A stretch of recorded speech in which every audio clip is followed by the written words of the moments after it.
Hello, you are welcome. If today is your first time here, you are warmly welcome. If you are an existing subscriber, thank you very much for clicking once again.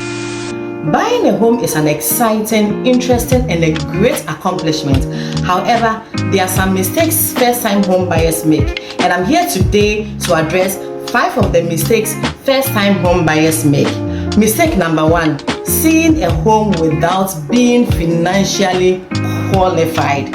You do not know what you can afford until you are told. If you are a mortgage client or if you plan to take a mortgage, you should speak to your lender and know how much your lender would give you, so that you know in what range you are shopping. You don't want to look for the home first and then the home will cost 800,000 Ghana cedis only for your lender should tell you are qualified for 600 or 500,000 Ghana cedis. So you sure would want to know how much you are qualified or how much you can spend on a home before you go shopping. Mistake number 2, not clearing all your loans before applying for a mortgage. It is very important that before you apply for a mortgage, you should clear all outstanding loans, because even though the mortgage company or the lender can give you up to 80%, it is not always assured. Depending on your financial standing or your financial strength, the mortgage company can decide to give you 80%, 70 or 60, because they can't do the deduction from your earning more than 40%. So it is very important that if you need them to pay the maximum, which is the 80%, you should clear all other loans so that you can be qualified for a bigger amount, which is the 80%. Mistake number 3, having a tall checklist of desirable things that are difficult to get in just one house.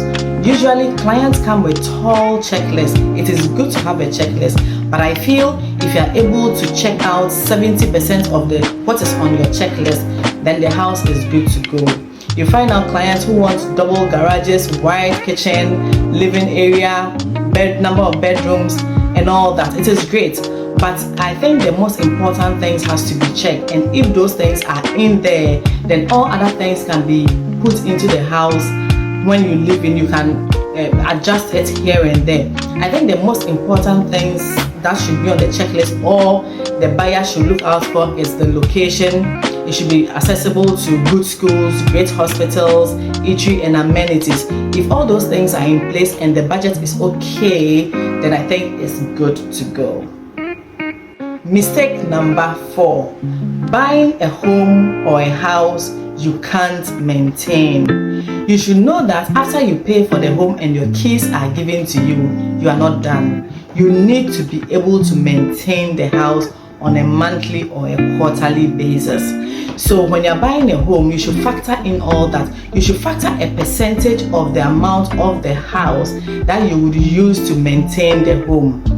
Imagine having a big mansion where the bulbs, the piping, other things are getting faulty almost every month, and you have to fix those, and you do not have money to do that.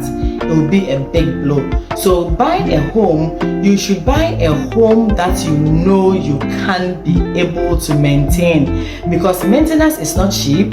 Maintenance is costly. Cost of material and cost of labor. So think about that before you buy the home.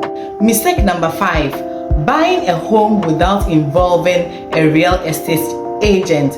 Yes, I know a lot of you have sentiments about real estate agents, but let me assure you that there are some great agents in the system, so you should look out for them and use them. Why would I say you should use a real estate agent? Real estate agents have different houses, different locations on their portfolio. Think about it this way, If you go to the developer is trying to sell you what he has. That is all what he has. Whether it is good or bad, it's highly priced or not, he's pushing his house to you.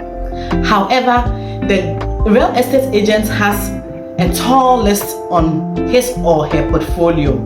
So she would want to go through all that list with you so that you will comfortably choose the one you want. The real estate agent doesn't have any interest to force you onto one property because they have different type of properties, different locations, different amounts or price. So they will only lead you and guide you to buy exactly what you want, depending on your budget, your lifestyle, and the area that you want. Whereas the developer, because that is what he has developed, he would force it onto you, whether it is good, whether it is bad, whether it suits your lifestyle or suits your budget. They would want to force you to buy. So it is very important you look out and deal with a real estate agent, because they will give you great options, and with that you can be able to choose the right home that would suit your lifestyle. If this video has been helpful, as usual, I want you to give this video a thumbs up, subscribe if you haven't already, and then share to your family and friends to help this family grow. Until I come your way again with another great and very educative video, I say bye.